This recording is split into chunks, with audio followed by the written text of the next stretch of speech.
Pinocchio Good Bedtime Stories for Children. Today we have a book named Pinocchio Good Bedtime Stories for Children. I think they're so pretty. I hope you guys really enjoy it. I love it. Please give this video a like if you enjoy it, and don't forget to subscribe for more stories. Thank you, reading. So, here we go. Once upon a time, there was a man named Geppetto who made beautiful wooden dolls. He lived alone, and his dream was to have a son with whom to share all his love and affection. One day, Geppetto made a little boy of wood. When he finished, Geppetto sighed, "I wish this wooden boy were real and could live here with me." Suddenly it happened. The little wooden boy came to life. Geppetto shouted with joy and, with the laughter of happiness, said, "Be welcome! I'll call you Pinocchio." Geppetto helped Pinocchio dress, gave him some books, kissed him on the cheek, and sent him to school to learn to read and write. But he warned him, as soon as school is finished, Pinocchio will come home. Pinocchio said yes and happily walked towards the school.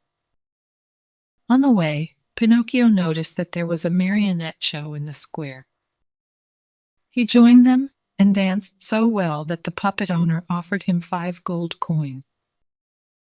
Pinocchio was amazed and only thought how Geppetto would be happy when he gave him the coin. Near the school, Pinocchio found 2 bad men.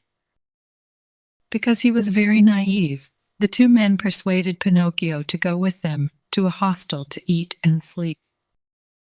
After eating, Pinocchio became sleepy and fell asleep quickly. He dreamed that he was rich and that he and his father, Geppetto, were now living without difficulty and were very happy. When he awoke, these men persuaded Pinocchio to bury his gold coins in a place that they knew, and said to him, "The coins buried here will become a tree of money, and never again your father, who is old and tired, you will need to work." Pinocchio did so, and waited for the gold coins to turn into a money tree. He remained a long time until, tired, he fell asleep. The evil men appeared and took the gold coins while Pinocchio slept. When he woke up, Pinocchio saw that the coins had been taken away, and he cried. He did not want to go home for fear that Geppetto would be angry and sad with him. Without knowing what to do, Pinocchio began to walk until he found a lady dressed in blue, whom he asked for help. What he did not know was that you were the Blue Fairy. The fairy said she would help him and asked him who his parents were and where he lived. To which Pinocchio replied, "I have no house and no one to live with." The Blue Fairy realized that Pinocchio was lying, and his nose began to grow. The Blue Fairy replied, "Go home to your father. Be a good boy and do not lie anymore."